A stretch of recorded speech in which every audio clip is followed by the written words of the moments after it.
What's up, everybody? This is the Jedi. You know, I had somebody send me something earlier, and this person was articulating to me how, acknowledging that, we're under such attack, right now, and have been forever in this country, and was saying that, wondering how, maybe that the ancestors were trying to say something to us with the statues that exist in Egypt, and pointing out that how the man and the woman were seated together side by side, you know and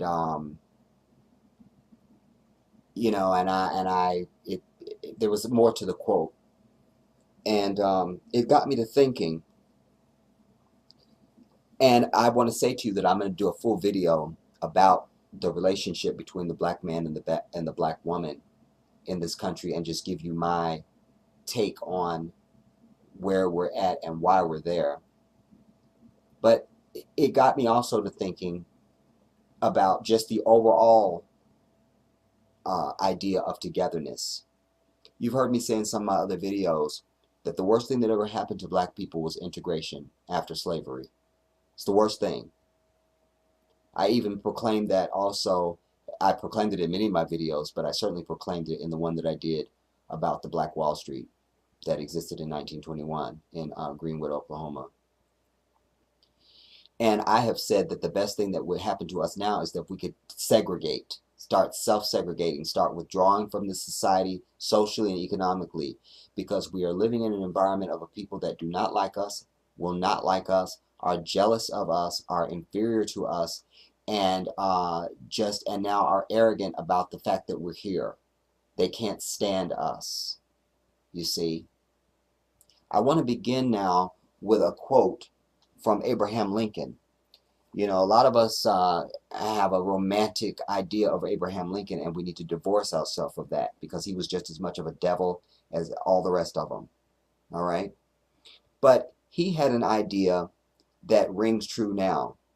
It was almost prophetic. Well, it was prophetic, because he had the visionary to understand that because of, I don't know what was in his mind, but I say in 2014, and have been saying for many years, that because of everything that has gone on, all the treatment from these damn people, listen, even in today's society, when two people can't reconcile, what do? They divorce.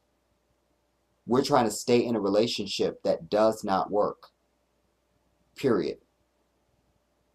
First, I want to read you this quote from Lincoln that probably you don't know a lot about. I've used it in another production before, but I want to highlight it here in this video, and that's why I'm beginning with it. Lincoln held a forum with delegates from area black churches at the Union Bethel AME Church in Washington. 5 free men went on to hold further discussion with Lincoln, in which Lincoln told the men that Congress had already set aside funds for free blacks to go to Africa and start colonies of free slaves there.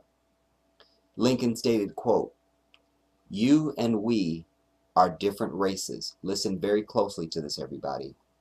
Quote, "You and we are different races. We have between us a broader difference than exists between almost any other two races. Whether it be right or wrong, I need not discuss. But this physical difference is a great disadvantage to both of us, as I think your race suffer very greatly, many of them by living among us, while ours suffer from your presence. In a word, we suffer on each side.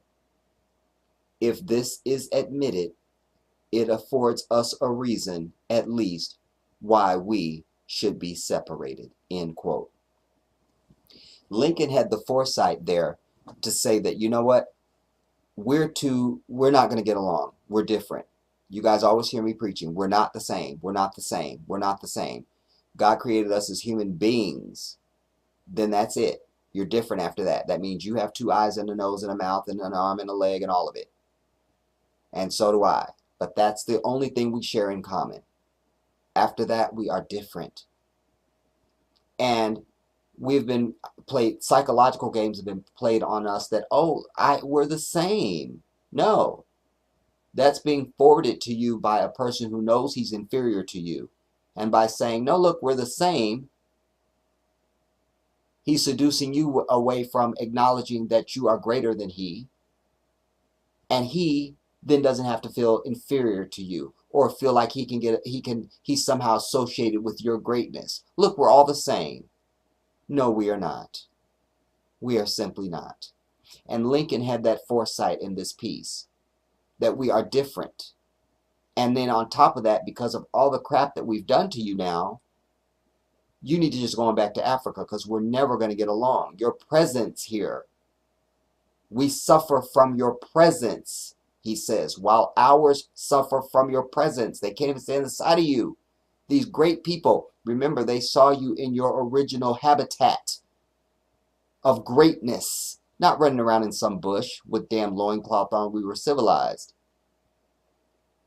We gave the world language, remember, the use of language and numbers and mathematics and so forth. So we weren't these ignorant people that came here that were just mute and didn't know anything and all of that. We just didn't know this white man's tacky language. That's it.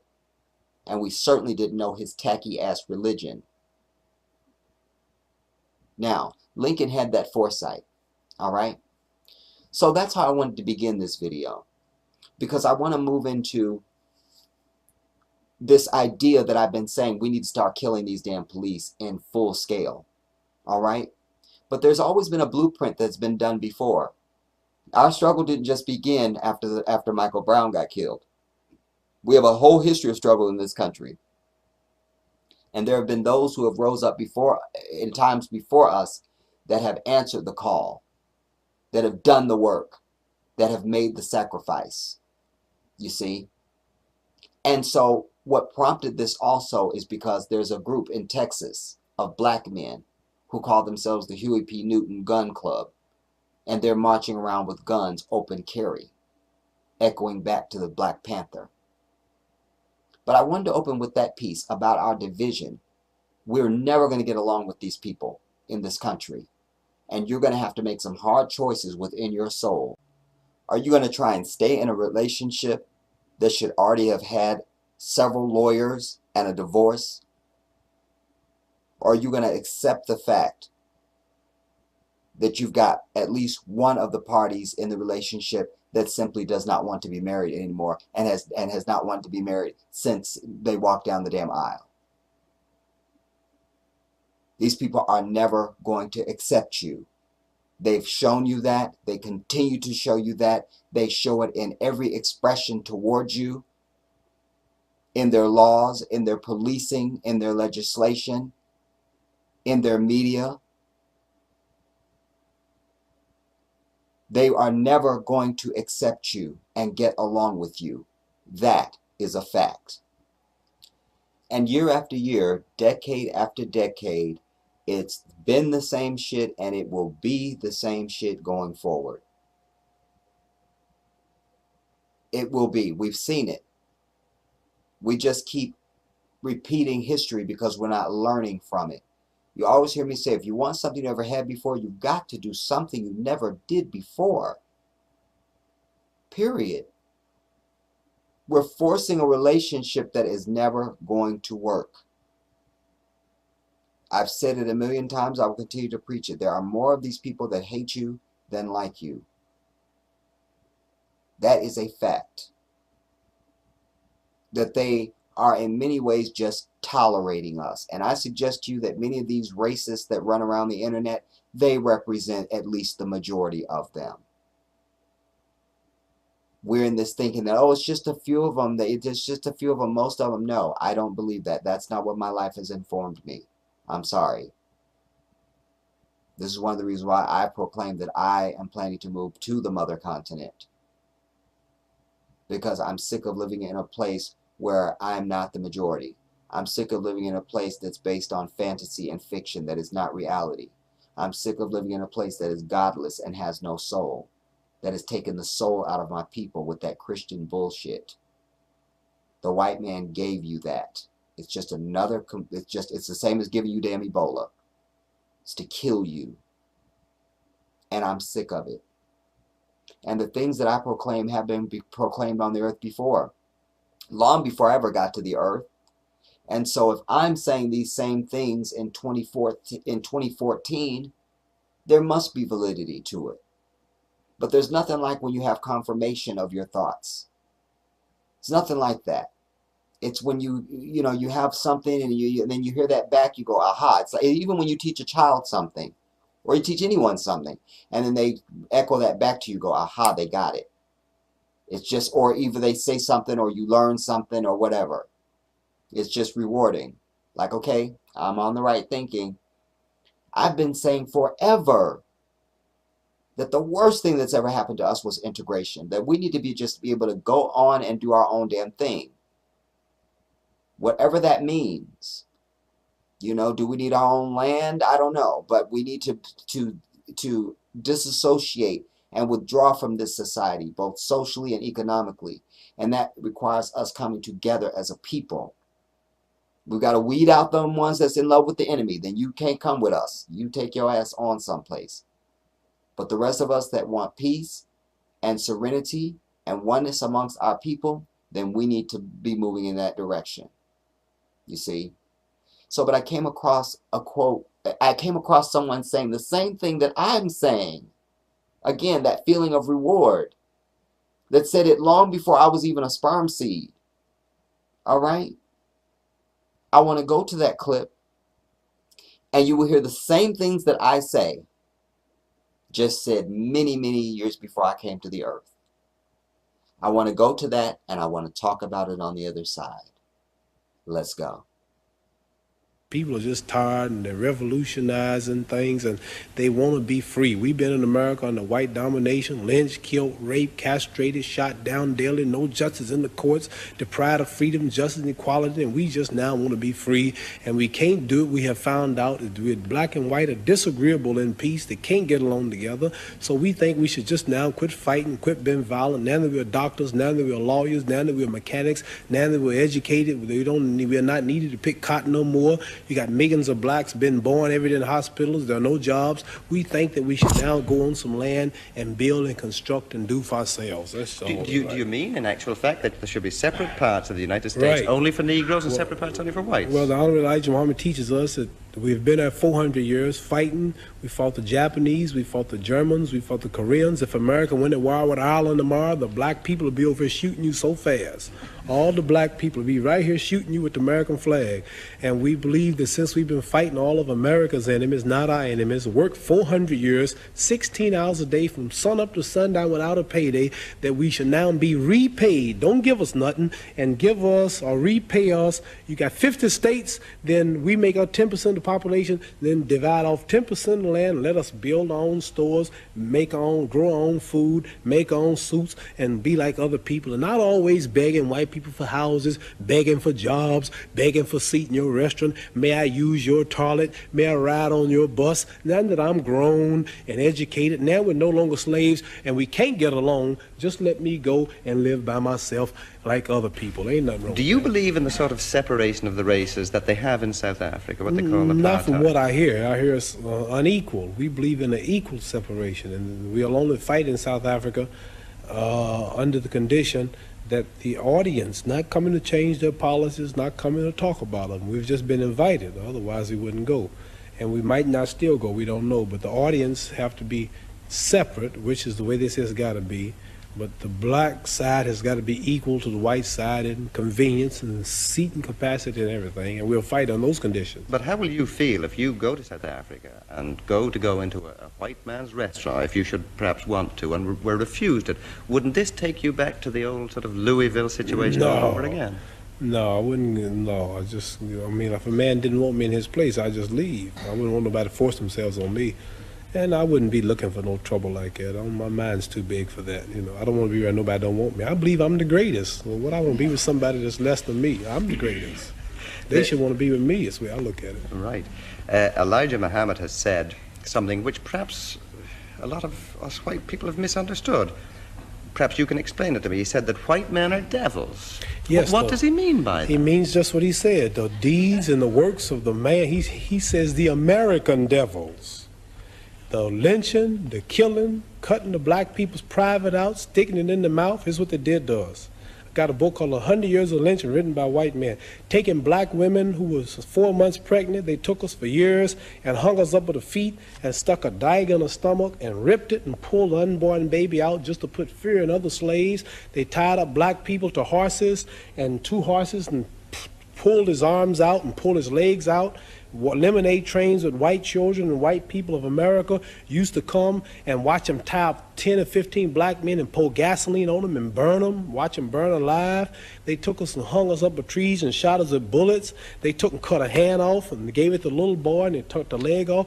And this is worse than the devil. All right, but... see, the devil, the preacher in the church taught us that the devil was up under the ground. Right. And he'll wait till he died before he burn us up. This white devil in America was worse because he burned us while we was alive. He didn't wait till we died.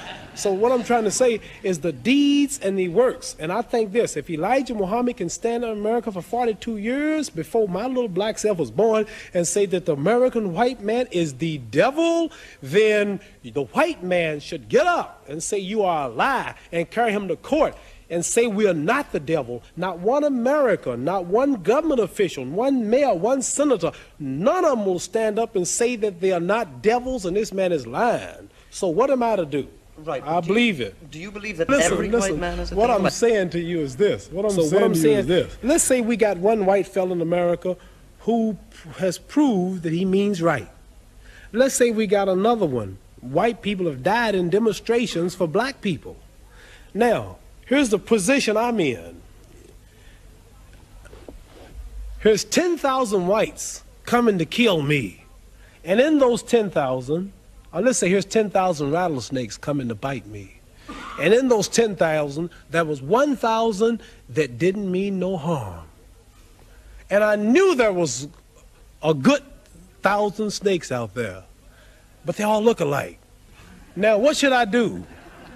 Should I keep the door open and let the 10,000 in, hoping that the 1,000 will unite and save me and one bite will kill me? Or should I just be safe and shut the door? So we have white people say, I mean right. I have a black husband. Oh, my children are black. I love everybody. I really believe you. But I'm sorry, man, there's 10 more thousand behind you that don't feel that way. I'm just sorry, but what am I going to do?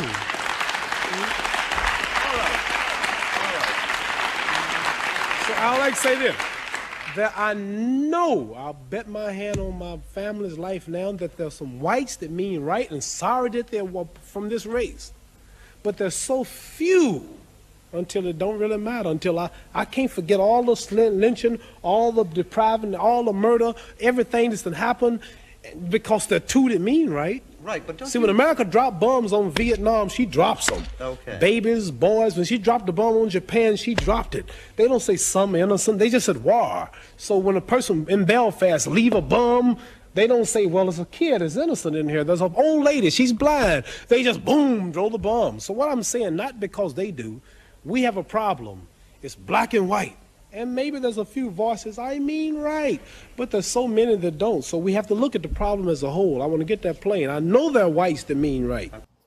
Now, that was the greatest saying it. And that's what I've been saying, you guys, forever and ever and ever, long before I ever came to YouTube and started doing videos. You know, and this is also something that white people have to understand. You know, I also tried to express that in the video that I did called The White Man is the Devil. You see, we can't be required or even asked, how dare you ask us to forget all of, like Muhammad Ali said, all the lynching and all the killing and all the everything that you done did to me just for them few that don't mean me no harm. No, I don't hate all white people. I do not. I do not. But I feel as he does. He speaks for me. You see? That's how I feel and how I suspect many of us feel. You know? That's why I've said you have to vet white people and see if they are devils, and see if they are ones that really, really, really, really, really don't mean you any ill, and are really in your pocket and understand your struggle and are not trying to be in the way of that, and not asking you to discount your experience simply to compromise that in order to be around them or be friends with them and all that kind of stuff. You see, the white people that I know, I speak just as passionately as I do as you hear me on these damn videos. I make no apology for the truth. And if they're fair-minded and they're understanding, because you can't be around me if you're not going to respect the struggle and acknowledge the crimes of your people against mine. I'm not going to be tiptoeing around in a world of fantasy. I won't do it. You see? And that's what he's saying. I love the analogy. You know, if you, the 10,000 snakes, I'm supposed to just let them all in for the 1,000 that ain't gonna mess with me? No. I even gave an analogy similar to that in my video. I talked about wolves. If I see a pack of wolves coming, I don't go, oh, you know, they all can't get me. No, I'm taking cover until them damn wolves get past. You see? That it's illogical. It's not even human. It's not even intelligent to think any other way, unless you completely brainwashed. And then I really don't think we can save you. You kind of on your own. You know what I'm saying? But that says it. That says it. You know, excuse me, miss. Oh, I don't mean, and that's the same shit you be hearing me say. Oh, I didn't do anything. I'm not the one. And you hear these white people all the time. You know, why don't you stop whining? That was long, ancient history. They don't, that's right there is what you would never be able to have any relationship or conversation with me or any level of understanding with me. Because to you, it's ancient history. And my shit never ended. My struggle and my strife and my oppression continues. And I'm not going to just divorce myself from that just because you need to feel comfortable. Get the fuck out my face. You know what I mean? Well, I didn't do anything, and so then we're supposed to let it all go just for you. No. No. Not going to happen. You see? Not going to do it. But speaking of current now, you know, with, again, there's always a blueprint that has come before.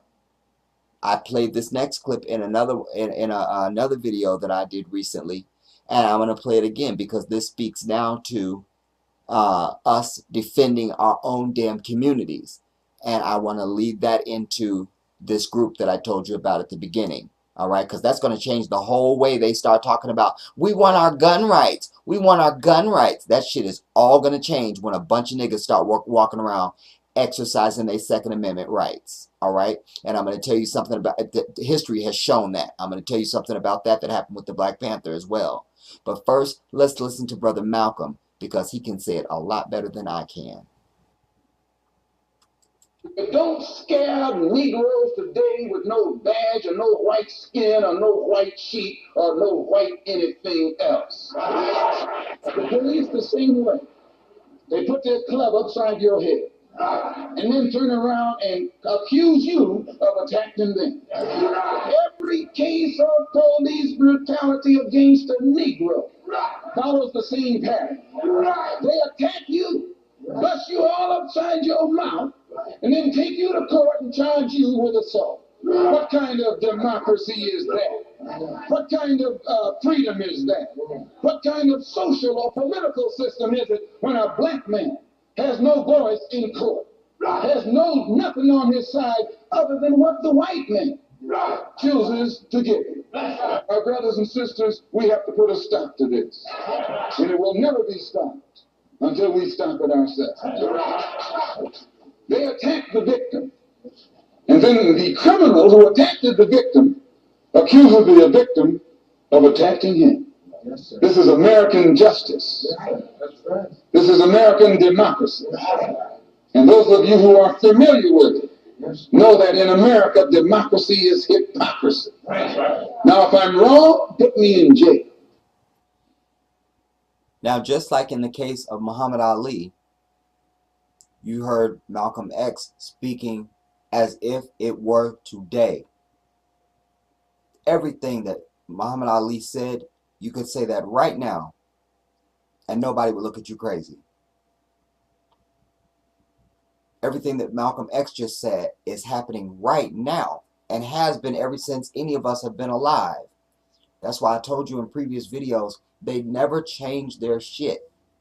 They never changed their record. It's the same shit. That's why I say you're no further along today than when you got off the damn boat.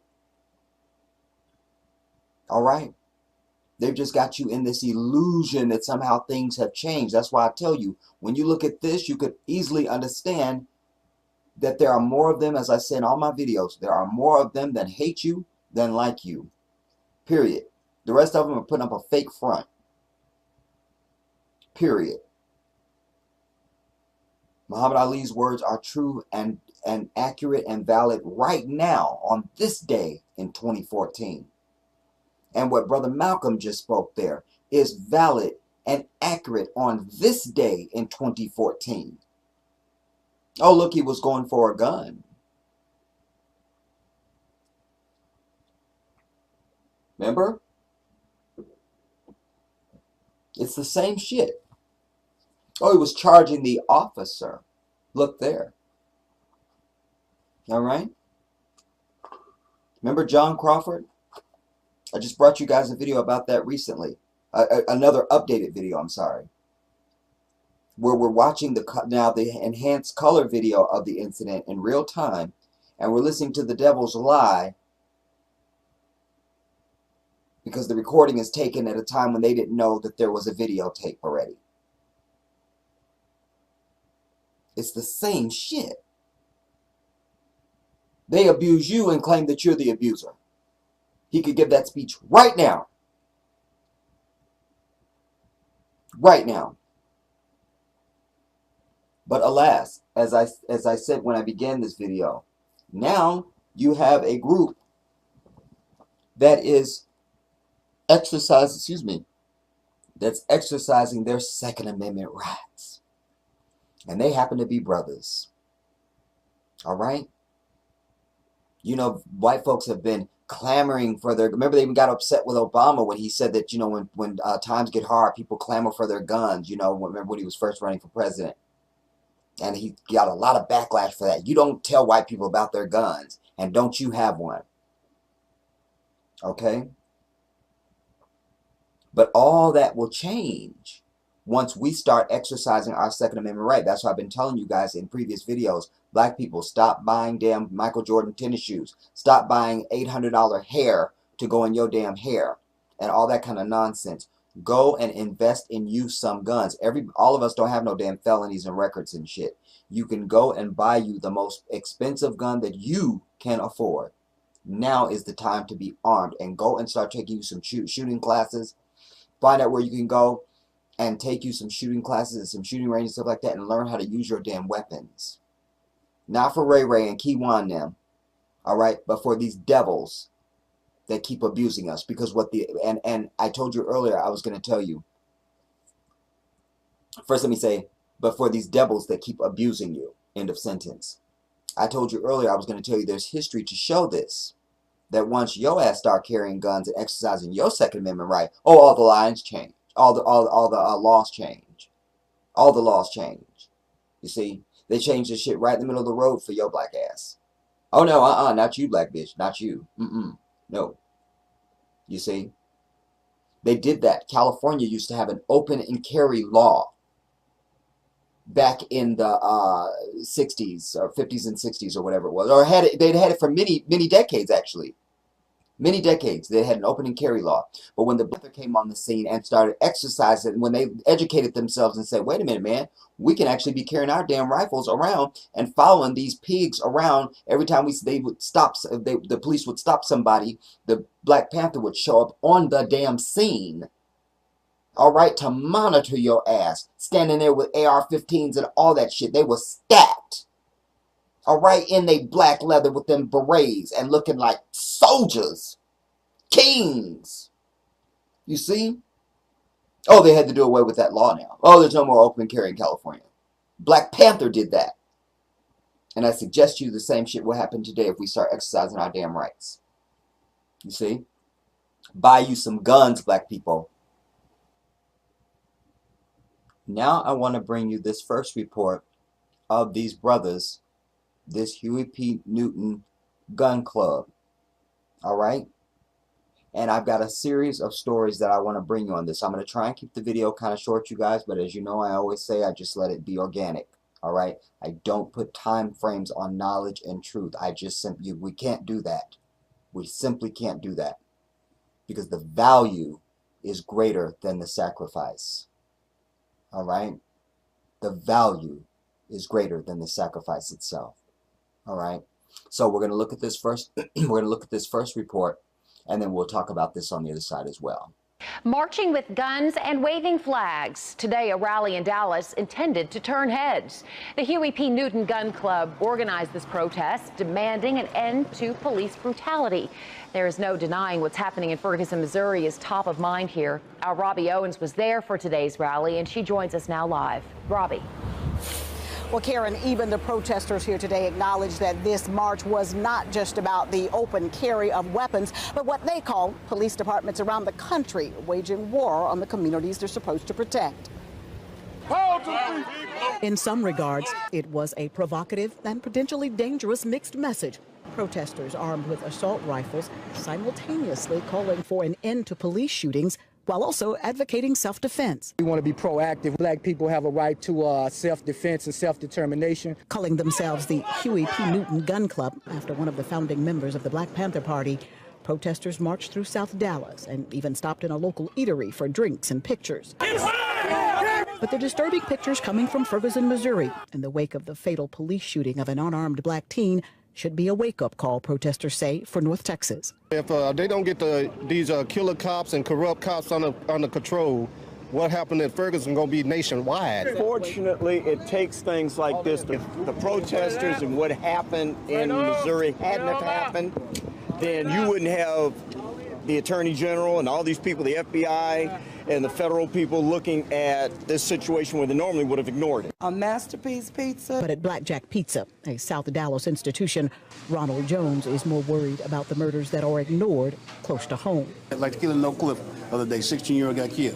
Who did the neighborhood march about that? Jones says he respects the Second Amendment right to bear arms, but argues that what will most help South Dallas is more education and role models, not more guns. You gotta stop fighting the wrong battles and start fighting the right battles.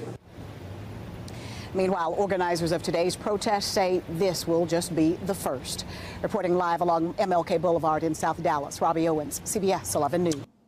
Now you see, that's a very frightening sight for white folks, all right? Very frightening. Very frightening. Black men marching with their guns in hand.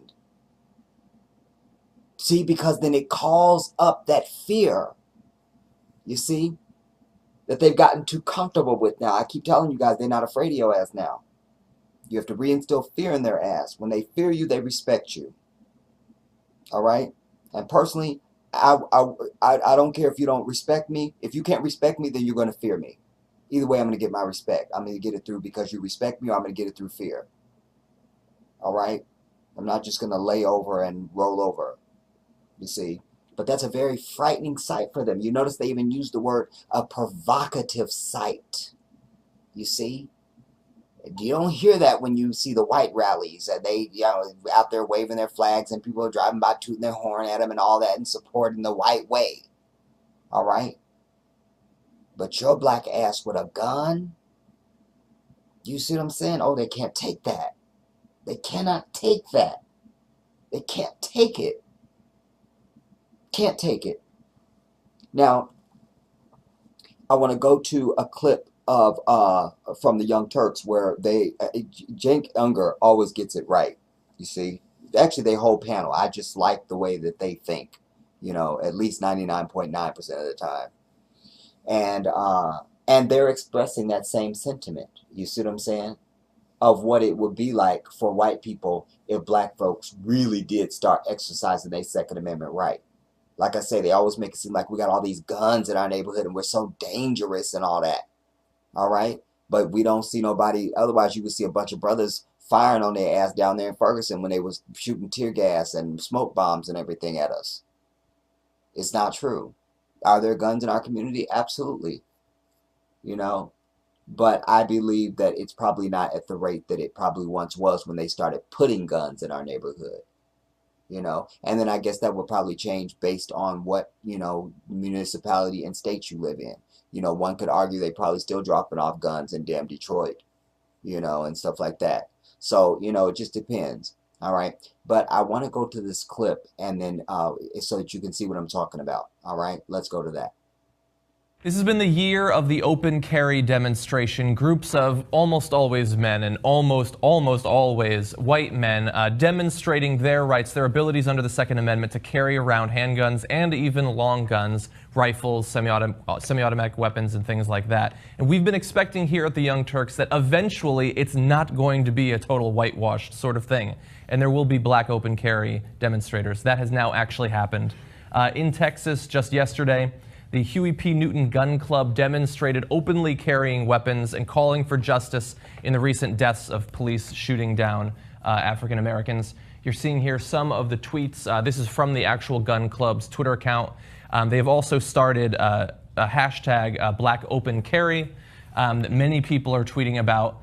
So you're seeing there, they want to make sure that you don't think it's just a few. They have aerial footage showing more than 30 actually marching. So what I'm wondering is, where's the NRA right now? Because the NRA was very supportive of Cliven Bundy and all of that drama. They were very outspoken in favor of allowing people to have these types of weapons to protect themselves from government intervention and government force.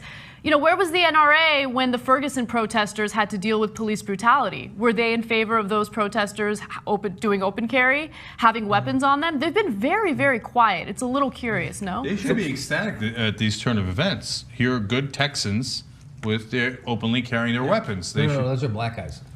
I thought they were Texans because they live in Texas. Yeah, they're still black. Oh, still black. Okay. We actually have some video footage of the demonstrations. Why don't we go to that? It's perfectly legal. Justice for Michael Brown. Justice for Michael Brown. Justice for Michael Brown. Justice for Michael Brown. Justice for Eric Gordon. Justice for Eric Gordon. No longer will we let the pigs slaughter our brothers and sisters and not say a damn thing about it. That's right. Justice for Eric Gordon. Justice for Eric Gordon. Justice for Eric Gordon. Justice for Eric Gordon. Black power. Black power. Black power. Black power. Black power. Black power. Black power. Black power. Black power. Black power. Everybody fall back in. Fall back in where you were.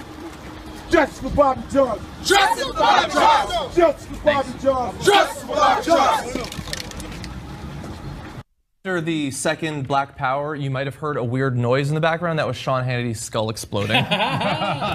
Oh, it's over. It's over. These guys, we got a lot to thank them for. I love this. I cannot be happy. I'm so happy. It's like someone's tickling me from the inside. I don't want to know more about that. So here's why.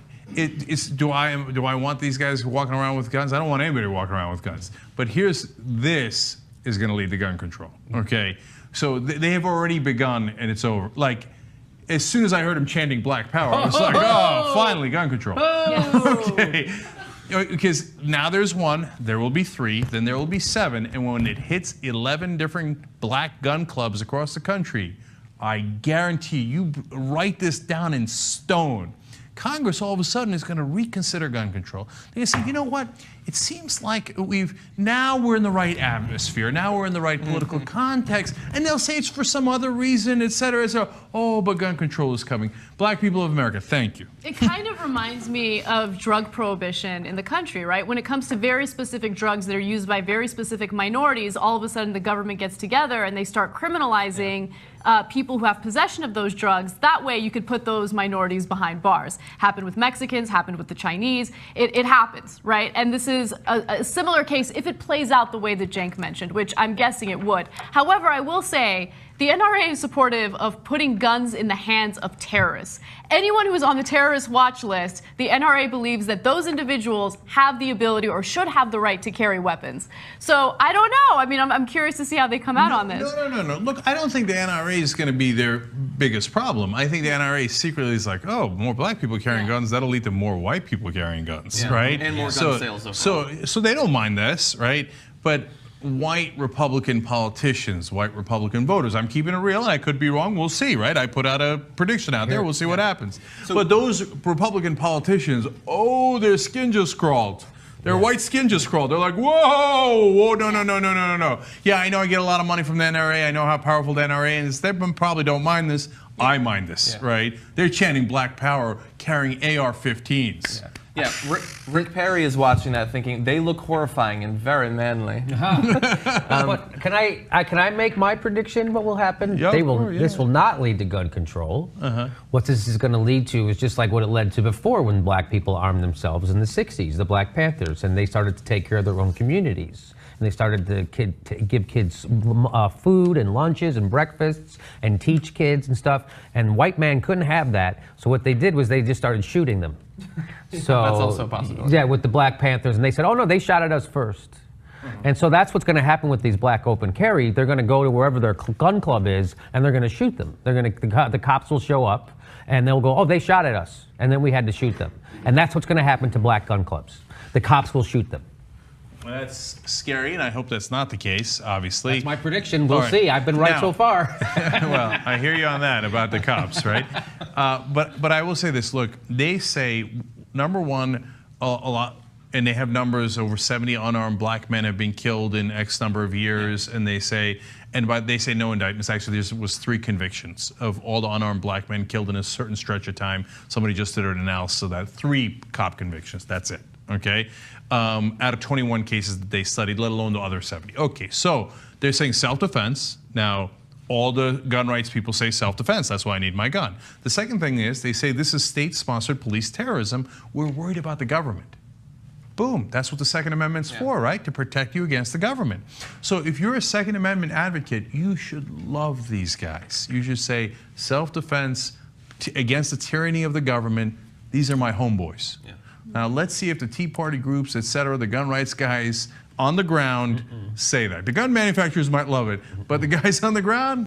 Now they are absolutely right, you guys, all right? And you heard him cite what I was telling you about earlier, that they changed the California law once the Black Panther got educated. That's why I tell you education is what we need.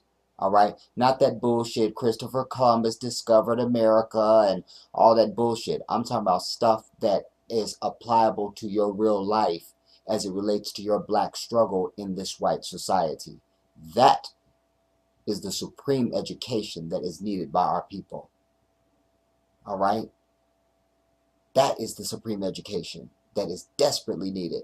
And you have to know, and part of that is knowing how to navigate. And so you must know the law. You must know the law. And once they realized, wait a second now, we could be carrying damn guns, then they defended our communities.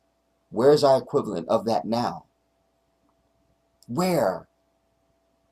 Where is it? Where we stand in our own communities and guard our own communities, and if you come in their police, you are being watched. And you will not harass us with your bullshit because we are armed and we will shoot you. That's what we need. All right? But he also mentioned about all the good that the Black Panther did in addition to that. And I want to share a little bit of that with you too. I thought this would be an excellent opportunity to share some of that. The Black Panther did a lot. And it also goes to what I mentioned to you in the beginning about us withdrawing ourselves economically and socially from this society. We can provide for our own shit, you guys. I even cited for you Greenwood, Oklahoma, 1921. The Black Wall Street. We can do whatever we want. We need togetherness. But we all have got to start singing that song. We must. We must. All right? But as I say, like he said, as soon as they get word of it, then they're, they're going to rethink gun control all over again. Remember the big gun control debate that's been going after Sandy Hook and the theater shooting and all of it, and they're just willing to have all these conversations, and the NRA is involved in all of it. Crickets from the NRA when niggas are out there carrying guns, all right? And like the dude said in the piece, as soon as this, and now they're out there screaming Black Power and everything else, Congress is going to find time to do away with, is going to find time to deal with gun control, all right? Suddenly. All right? It's a damn shame. It's a damn shame. But I do want to show you this Black Panther clip because it's very important. And then there's another piece of hypocrisy I want to show you on the other side of that. But let's go to that, and then we'll talk about that, and we'll go to the other thing. Program for the people and by the people. We started one of our very first community programs, which was free breakfast for school children, which merged education and nutrition together. So we started feeding like hundreds and hundreds of kids in the geographical area that we lived in. We call ourselves the People's Army, and we serve the people body and soul. We just don't say that, we actually implement programs to serve people. The breakfast program fed kids in the morning before they attended school, and we found out that by leafleting in the community and going door to door, this was a big problem. So we implemented this small program which took off like fire. How the program actually worked is that the mom and pop stores in the community would donate whatever they could. Say if you own a store, you know, a small store, and you couldn't donate that much, maybe you could donate a gallon of milk or 2 loaves of bread and a dozen of eggs a week. But if we go to like 10, 11 stores and they can do the same thing, we can feed something like 70, 80 kids per week on that. We had no other money except for money that people donated us through the community. Other programs we had was a SAFE program. This is a program that was brought to us by senior citizens. Back in those days, senior citizens would get their retirement money, their Social Security, or whatever they have at the first of the month. They were beaten, their purses snatched, the money taken away from them. So we started sending vans and cars to the senior satellite homes and picking them up around the first of the month and taking them to cash their checks and to go shopping and bringing them back safely. Now this program was very successful. The seniors in the community really loved it, and it caught on throughout the country, as well as our free busing program to prisons. In our community, the unemployment, the economic situation is so bad that a lot of people take chances or do things they normally wouldn't do to raise money, and they become victims and they go to jail and they're sent away to prison. Say you're in Oakland.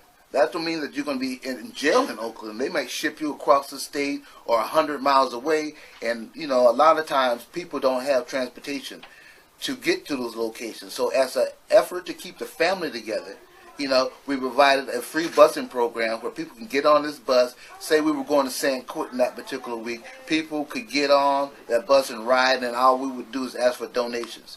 We had 10 free medical clinics across the country. We have 2 that's still open to this very day after 35 years. We had one in Seattle, Washington, and one in Portland, Oregon. They were manned by the community, and they stayed open all this time, and they're still serving the community right to this very day. We have something like 35 different programs that we helped establish. You know, we had a free shoe program for people who didn't have shoes. We had free clothing programs for people who didn't have clothes. We had a free food program. Say your money ran short or something happened and you needed food before your payday came, you can call the Panthers up. We would make bags of groceries for you, and we would take them to you if necessary. You know, we had liberation schools, alternative programs, charter schools, teaching people about Afro-American history. In 1973, we opened up a full-fledged school from 1st grade to 9th grade, and we had something like 200 kids attended every day.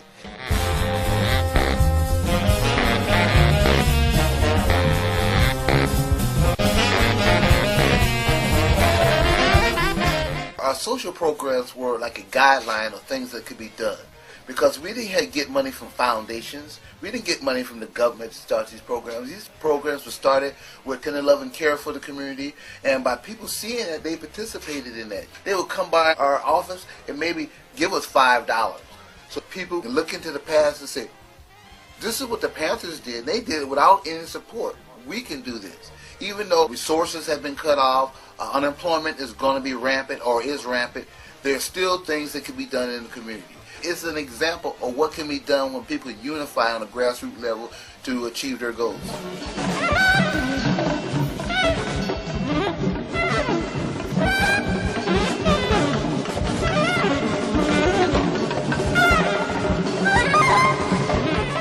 A lot of people think of the Black Panther Party as mainly a self-defense organization. I mean, we believed in self-defense, but in our 10-point program, that was number 7 on the list. There was other things that came before that, like decent housing, decent education, full employment, those type of things. But Because of the situation of the police, they were shooting and killing black people every weekend, and they would say it was justifiable homicide or we thought he had a gun. So that became a very viable program for us to start with. Huey Newton was a law student, and they found that we can carry guns openly if they wasn't loaded. So they started patrolling the community and following the police around, making sure that black people received their rights and wasn't brutalized. We only did that for a couple years, you know, like from 1968 to 69. Other than that, we were all social programs, you know, in the community.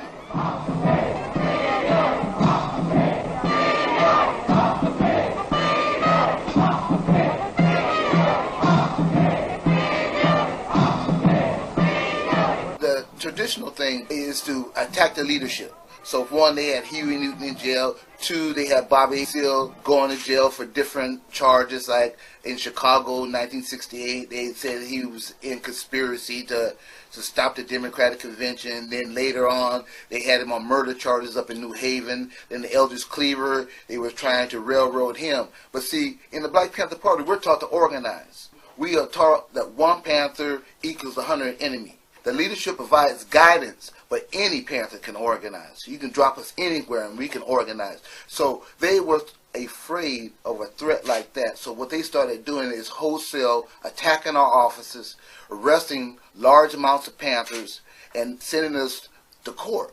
But I want to point out to you, they lost every one of those cases. They lost the Huey Newton case. They lost the Bobby Seale case. They lost the Chicago case. The New York 21 they lost. The New Haven 18 they lost. But as a result, we spent a lot of time and energy trying to get those people out of jail. So what they started doing was murdering party members. Fred Hampton, Mark Clark in Chicago. Prentice Bunchy Carter and John Huggins in L.A. By 1971, there was about 25 members of the Black Panther Party murdered and killed in the line of duty. That was a kind of a way to intimidate us, but you can't intimidate us because we're here. It's important that activists understand that revolution is a process, not a conclusion, and that our Black Panther Party did not make the revolution. We only helped promote the process. So it's not that the revolution has stopped. In fact, it is always moving. It's always happening. So ours was an we might not have an office that says Black Panther Party, but we have members who are faithful to the ideology of the party, still doing work in the community. I will guarantee you that if all these millions of people take to the streets for the long haul, as we did in the 60s, then you'll see change being a march being very abruptly. Let's get it on! Now you see, you guys, I'm saying, you know, this is what I want you to take away from that. As I've said before, we're in the same damn predicament that we were then.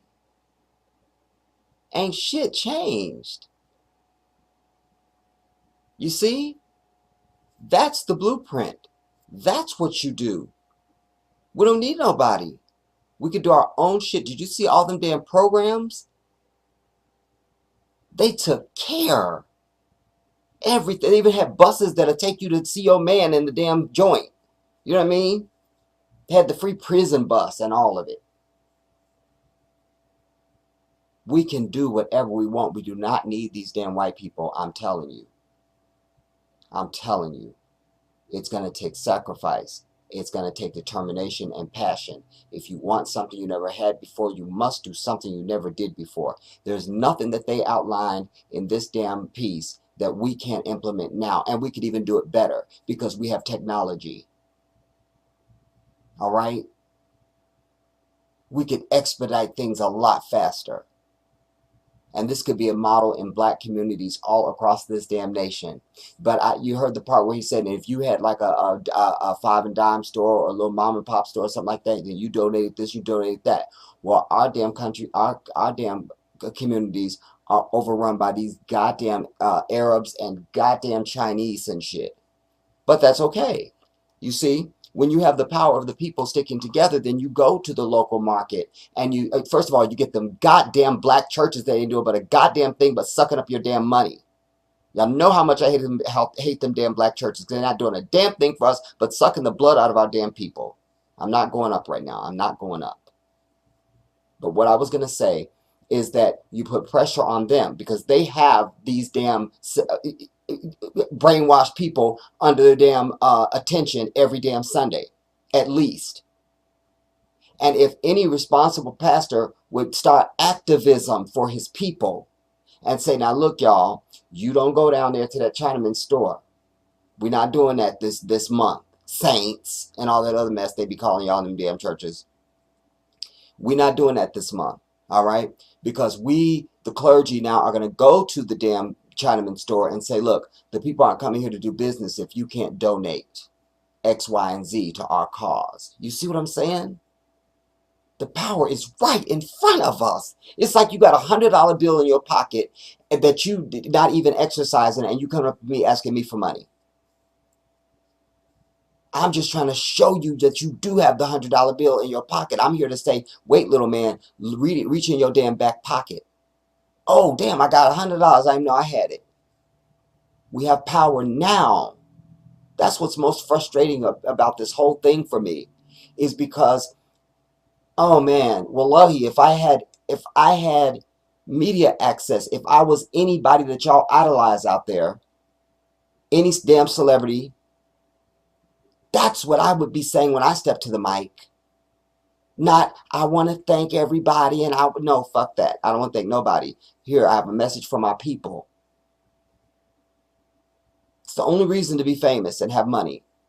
It's the only reason. And especially if you're a black person, the only reason to be famous and wealthy is to do good for your people. It's the only reason. We could do all that shit right now. That's what kills me. That's what I lose sleep over at night. That's what I lose sleep over, because it's right at your, you could almost taste it. You could almost taste it. These people were determined and they were united. And this was after integration now. All right? So we integrated now with the white devil. We integrated there. But still, we were oppressed as we are today. It's the exact same model. Don't you understand? I wish this was a color picture.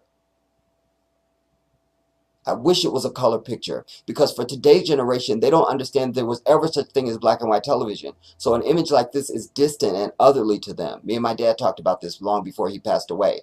We got into a little debate about it. I was like, Dad, you don't understand. They need to have stuff colorized when they show this civil rights footage and stuff that happened in days of woe, because these kids don't relate to that. They're used to HD color and all of that. And it's just, it don't really gel with them. You know, this is happening to us right now, you guys. From the protection in our neighborhoods, to starting our own damn food programs and feeding our own damn kids, to our own free clinics, to our own damn pest control, to our own damn anything you name, they had the shit. Where there's a will, there is a way. Man. Oh, man. Wow. All right, there's this last piece we're going to end it on, you guys, because I thought it would just be poetic to end it there. All right? Because it speaks to the climate of everything that's going on right now. You know, I forget which one of my troops sent me this, you guys. Forgive me. All right? But this is to illustrate how you can be an unarmed black man and get shot 16 times. All right? Or 8 times. You see what I'm saying? But definitely killed. All right? Here is this motherfucker wielding a gun. And they don't just have one police officer out there. Like, oh my God, one police officer was in danger. No, no. They have a damn whole brigade out there. But none of them could fire on him. So this pisses me off, obviously. That's why, that's one of the other reasons why I wanted to put it at the end, because I knew I would be going up. And I didn't want to do that. And if I just do it and get out, then I'm good. All right? So let's go to that footage, and then I'm going to talk about it on the other side. A terrifying scene at Mission Bay's De Anza Cove today as police surrounded this armed man who refused to give himself up. Well, tonight he's hospitalized with a gunshot wound to his stomach. 10 News reporter Allison Ash looks at why police couldn't arrest him even after he was shot. Watch as the man in the red shirt and shorts walks with his hands up to his car. He gets in, then emerges with this. John! Police officers immediately shout out a warning that he's armed, then take cover. Dave Street saw it as it happened. He got out of his car, and he's waving this gun around, pointing all around everywhere, and he pointed at the helicopter.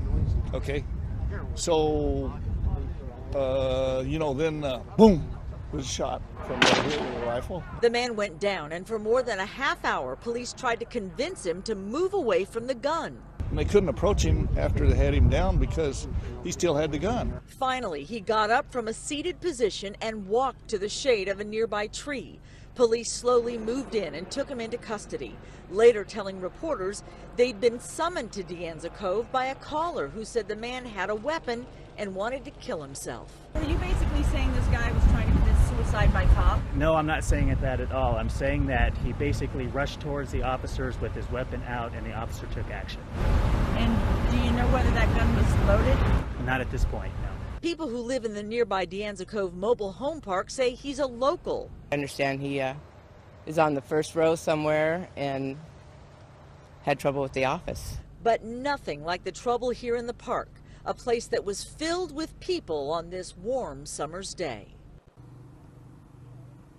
And you're looking live now at police as they look at that man's car. They're going to look for evidence inside that car. You know, among some of the people that were here in the park, about 100 kids from the Boys and Girls Club, they actually had to hide, huddled down inside a public bathroom for more than an hour until the scene was clear. Now, we are told that the man who had the gun is now in a hospital. He is in critical but stable condition tonight.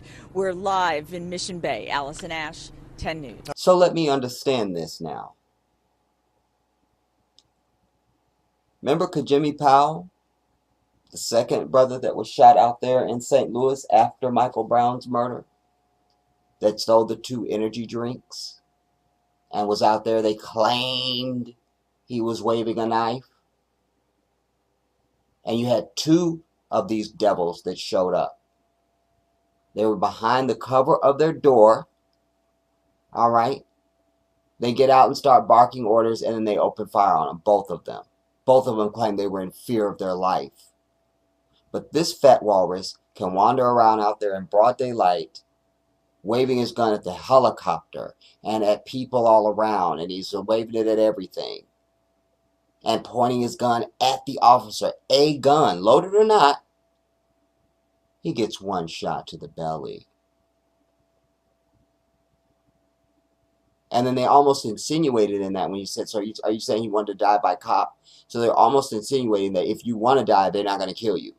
But if you don't want to die, they're going to kill you. You know what I mean? But you see, it's still the double standard.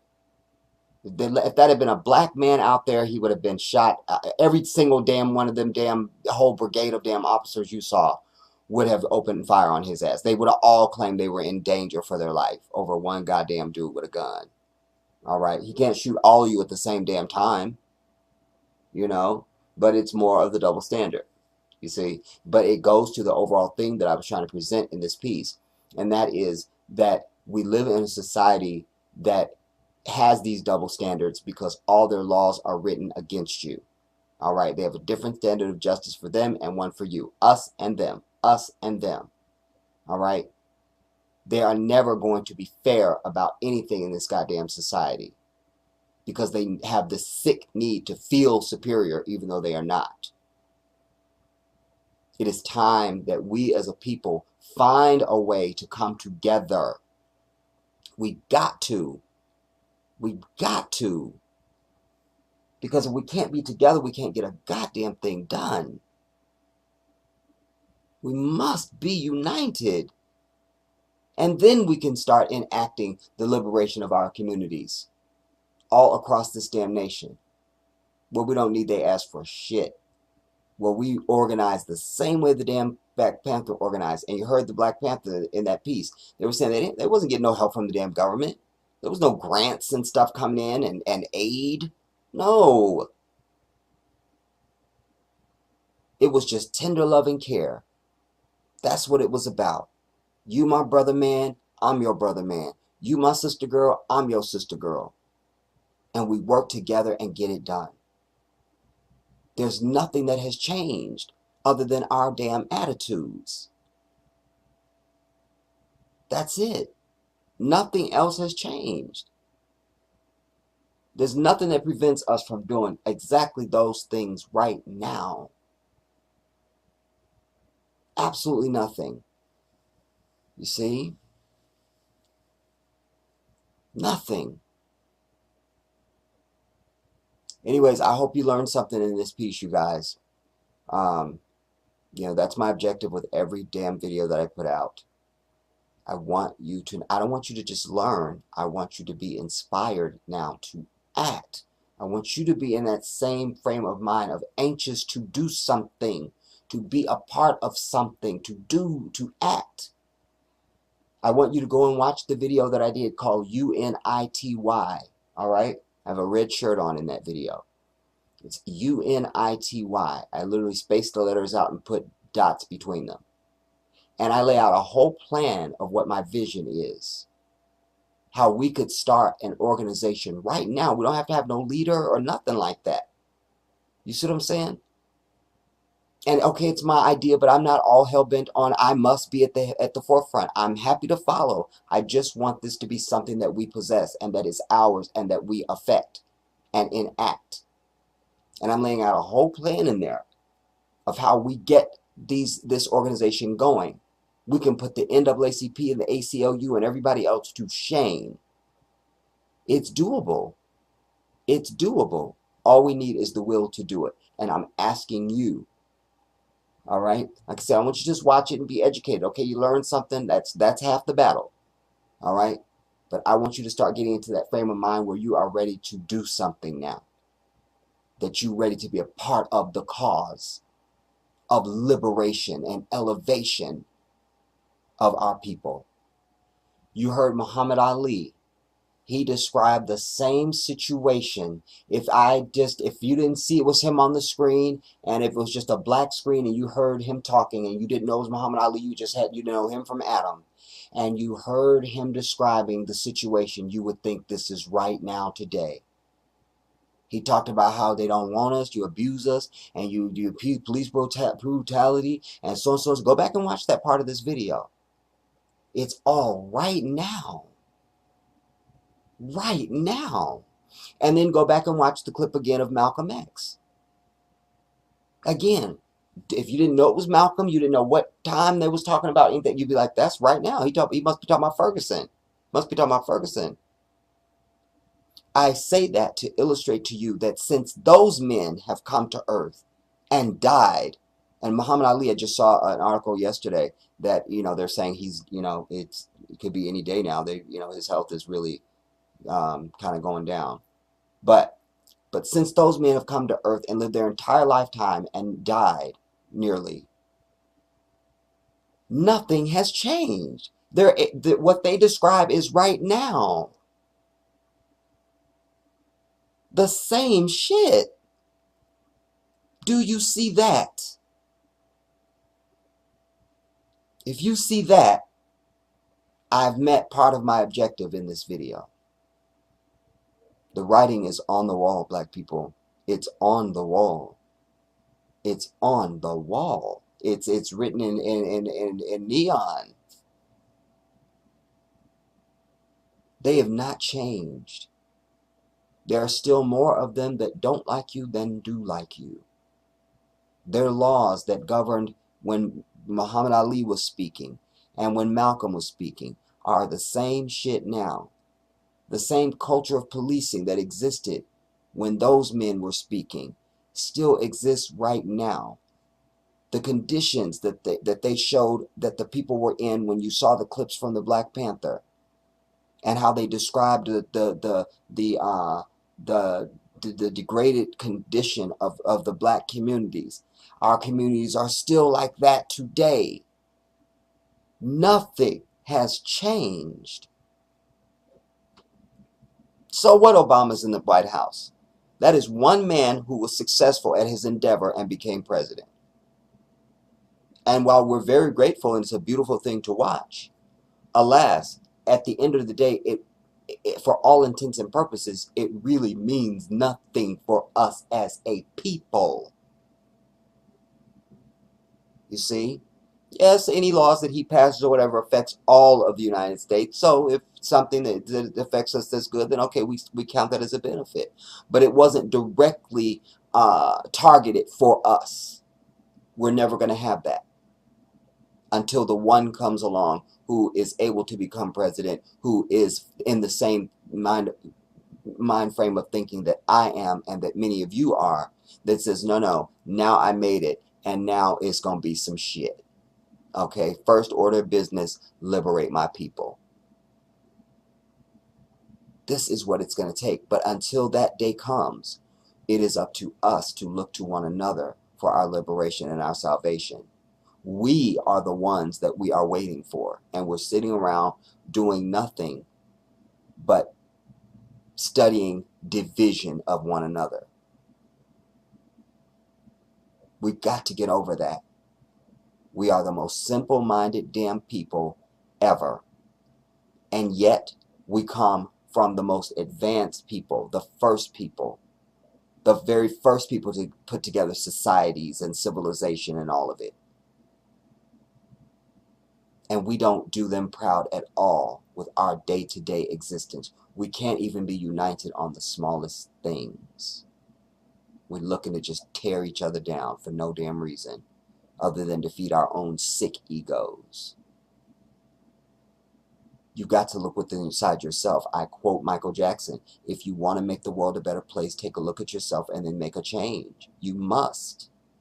And I'm imploring and begging my people that are under the sound of my voice to begin to be in that frame of thinking. I want you to be on fire for change for your people. I want you to envision a world that is better for us. An existence where we're like, wow, remember when we was divided? Look how much better we are now that we all so connected and just in love with each other and all of that. That we are in unison, that we're in harmony, all working towards the same goal. That is my prayer. That's my prayer. All right, you guys, wake up. Wake up. Wake up, wake up, wake up. To all my troops on the ground, as usual, you guys know what you got to do. You got to share the video. I need you guys to get on that. Share the video.